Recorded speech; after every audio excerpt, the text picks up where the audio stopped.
So, welcome friends. Today we are going to start with the second topic from plant physiology, that is absorption of water. First point, that is introduction about the water absorption. We know water, it is very important for all living organisms including plants, animals, microbes, etc. It is also known fact that without water life is impossible.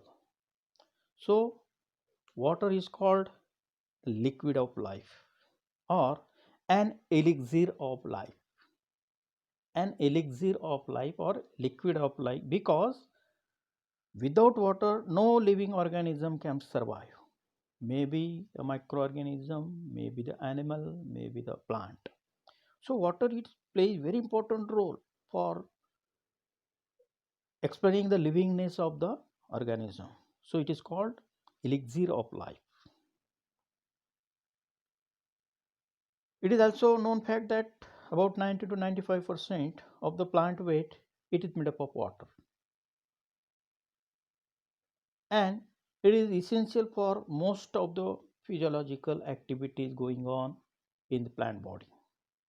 All physiological activities, for example, from seed, seed germination, production of new branches for water, absorption, transpiration, photosynthesis, respiration. So in each and every physiological phenomena, water plays a key role or important role. So it has its importance. So it is called the liquid of life or elixir of life. The next point, role of water in plants. So what role exact water plays in the life of plant in various stages? First role, water act as a medium for life. As already mentioned, for every living organism, water is essential. When we are concerned with the plants, so from seed germination to fruit formation or flower formation, water is essential. Without water, no any biological reaction could take place in the plant body. Second role, it as a medium for all metabolic reactions in cell. So each and every metabolic reaction which are taking place in the plant body, that may be anabolic or catabolic, there is a key role of water in all these types of reactions. So it has its role, importance in the life of the plants. Water also plays key role in breakdown of complex molecules like carbohydrates, proteins, fats. For example, in respiration, all these complex molecules they are broken down into simple inorganic substances, and during this breaking down or during this oxidation of these complex molecules, water plays very important role. For example, seed germination, when seeds are dry, when they could not come in contact with water, they will remain as it is for many years. But when such seeds comes in contact with the moisture or water, you can find that the seed starts swelling and cotyledons become separated and the embryo start germination. So this is the effect of water in that metabolic activity. Then water act as a transporting system. We know salt absorption, water absorption, this phenomena in soil, the water is present in the form of soil solution. Soil solution means it is the mixture of various types of nutrients, various types of minerals dissolved in the water. So that we call as a soil solution. And this soil solution, it is absorbed by the plant through the root system. Along with water, these nutrients or mineral they are absorbed, so that in this way water act as a transporting system for transport of nutrients, minerals, etc., etc. So it is also very important role played by water in the absorption of nutrients and minerals. Then water act as a raw material for photosynthesis. We know in photosynthesis first step is photolysis of water.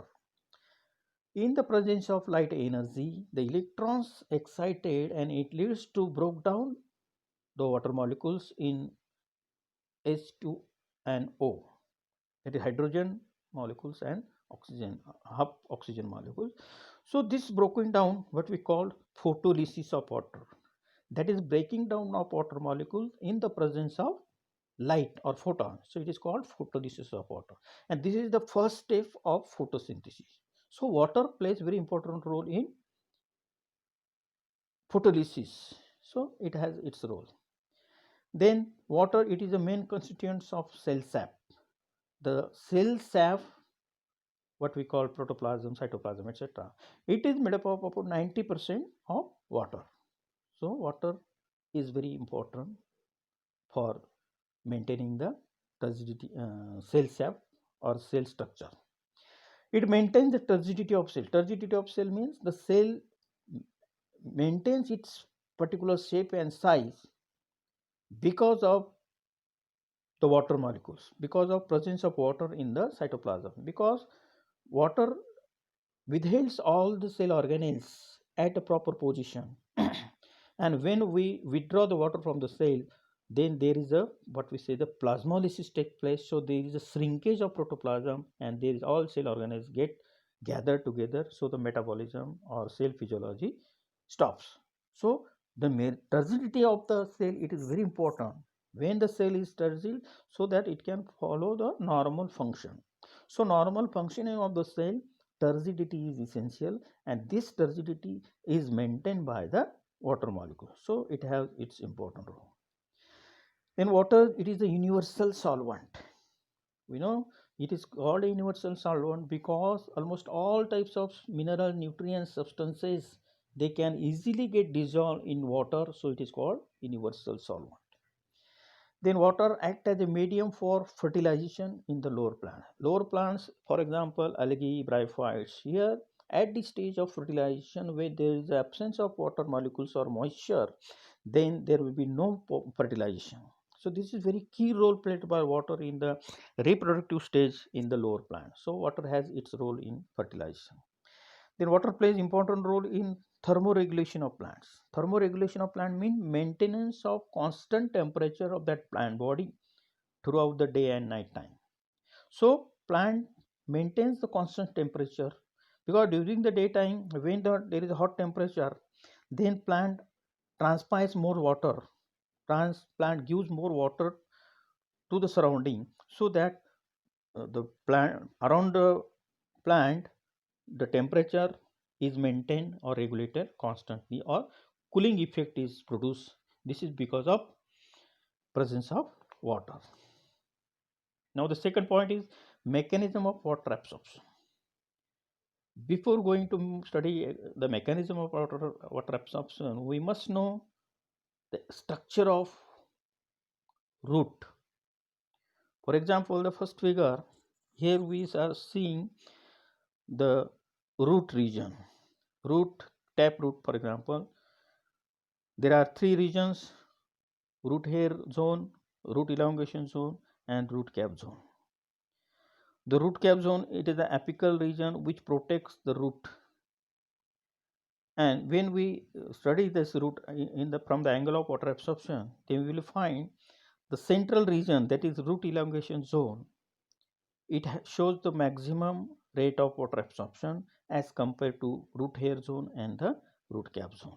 So this is a general structure of root and how it works for the water absorption. Then in the second figure, we are seeing the structure of root hair. These cells are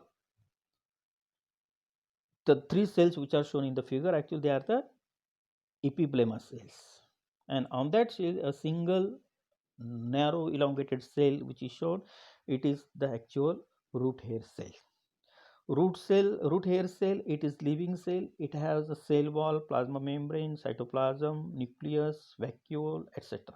It is a living cell, and this root hair cell is in direct contact with the soil water. So from soil, water enters into this root hair cell, and then it is passing through the epiblema and to the other parts of the root, finally to the xylem of the root. Now, The path of the water absorption. General, we have a question that how water enters into the root, especially into the root xylem. To explain this, initially there was two theories classified into two groups: apoplast theory and symplast theory, to explain the entry of water from soil solution into the root xylem. It is a well-known fact that root hairs, they are the water absorbing organs. So first water from the soil solution enters into the root hair. Okay. Then from root hair that water will enter into the root epidermis, then cortex, then endodermis, then pericycle, and finally to the xylem tissue, that is vessels and tracheids of the xylem tissue, which are the water conducting tissue.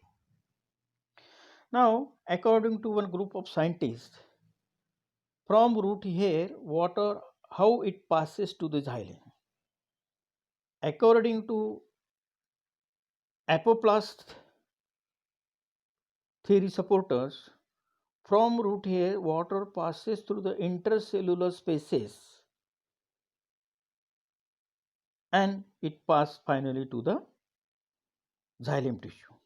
So here the water which is absorbed by the root hair, it is not directly entering into the root hair cell or cortical cells, but it finds the way in between the space available between the two neighboring cells, maybe epidermal or cortical cell.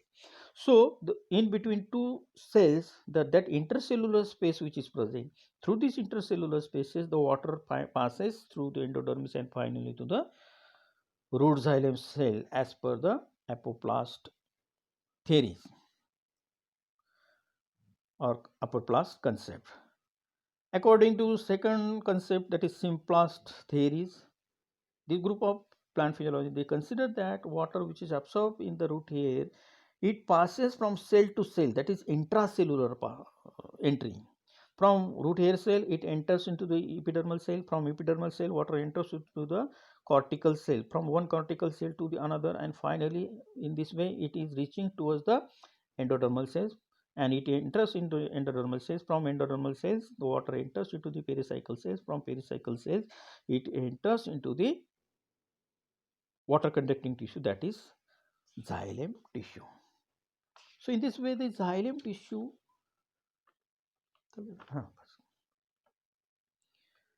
it passes, and this was the primary consideration to explain the mechanism. Later on, various plant physiologists studied various techniques, methods to explain how the water absorption phenomena takes place. And so these theories of water absorption, they are basically grouped into active theories of water absorption and passive theories of water absorption. Active theories of water absorption, the plant physiologists which put forth these theories, they have the general consideration that there is a active involvement of metabolic energy for absorption of water. These active theories, they are again classified or they are again put forth by various scientists, and accordingly they are named by various names. For example, we are taking here two theories from active theories. First is osmotic theory of active water absorption. This theory was put forth by plant physiologists Atkins and Priestley. According to Atkins and Priestley, water enters into the root due to osmotic difference between soil water and the cell sap to the root hair cell. So according to them, what happened?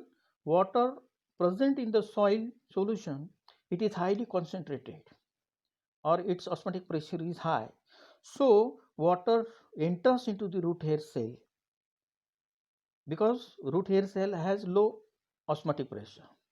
So this diffusion pressure deficit or DPD gradient between root hair cell and soil solution leads to enter the water from soil solution into the root hair cell. Root hair cells are in direct contact with water.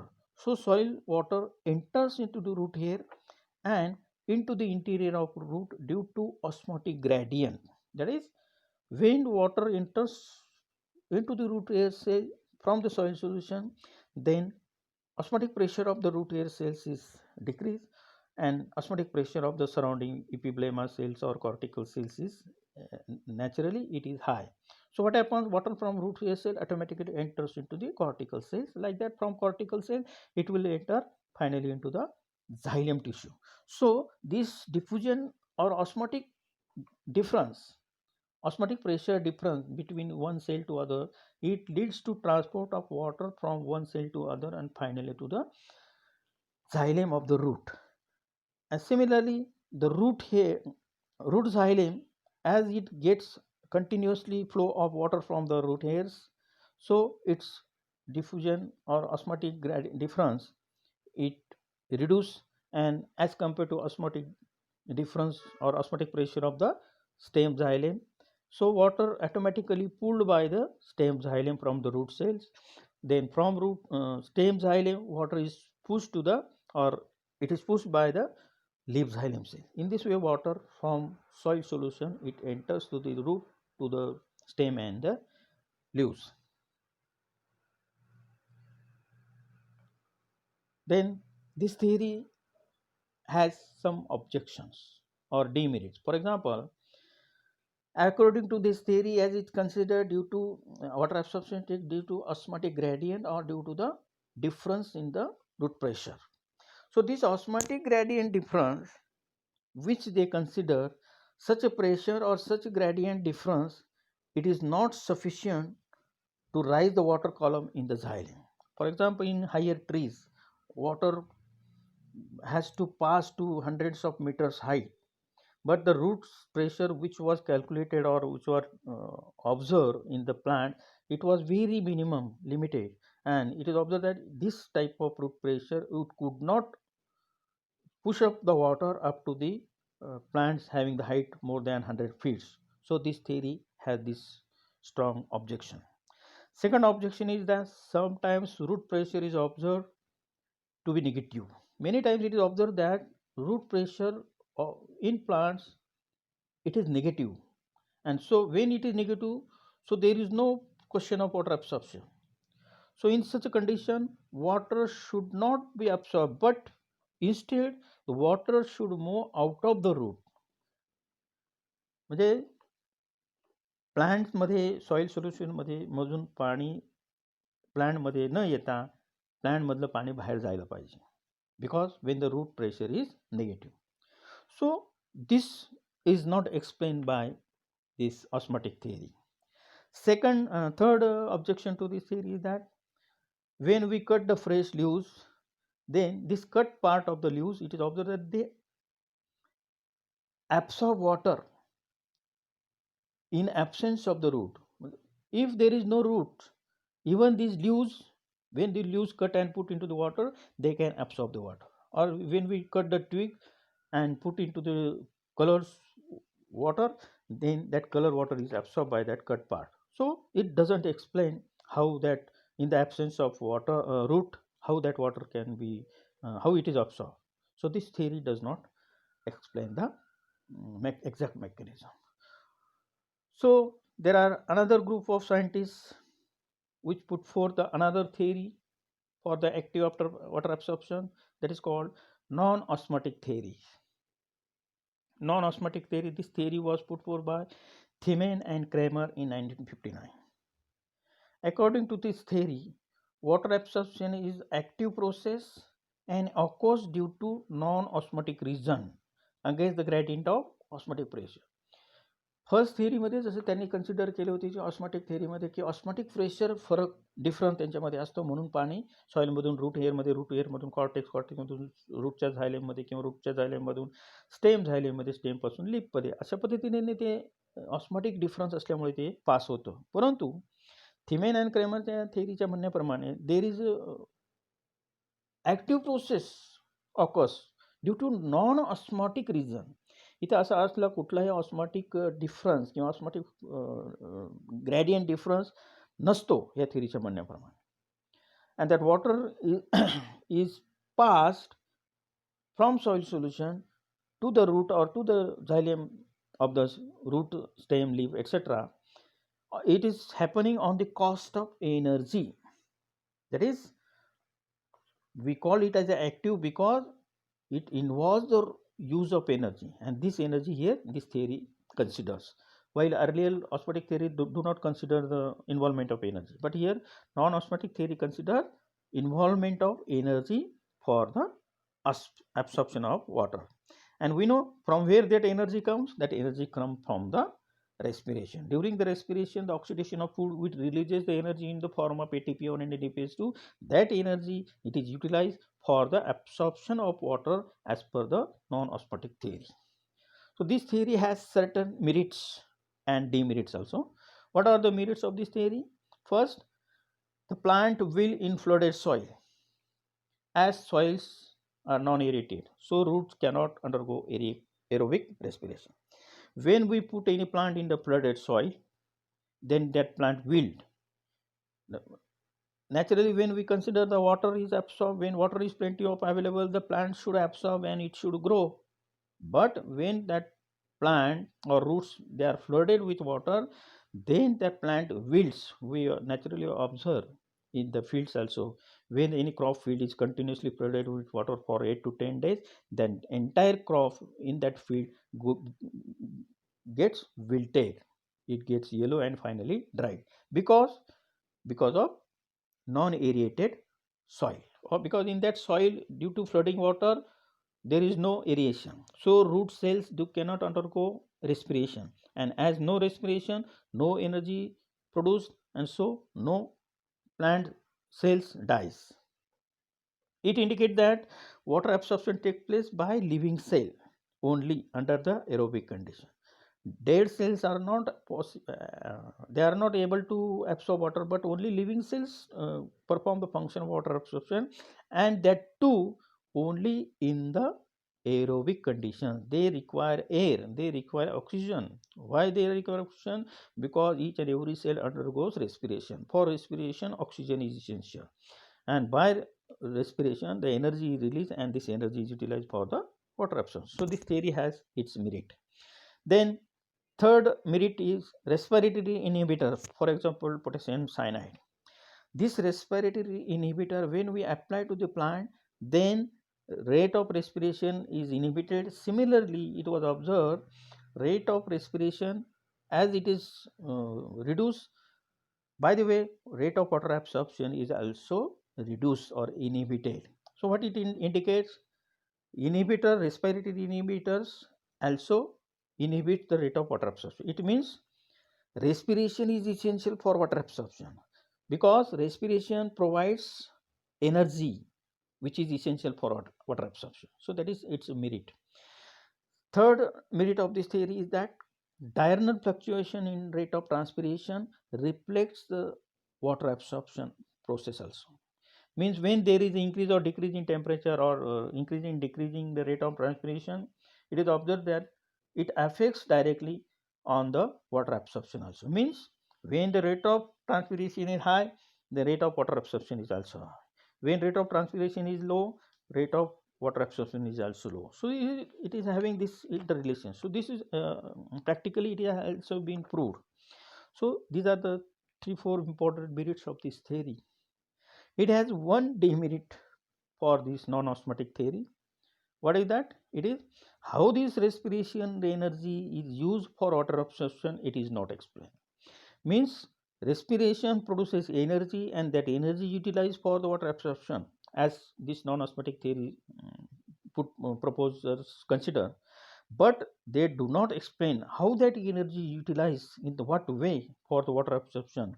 It remains unexplained.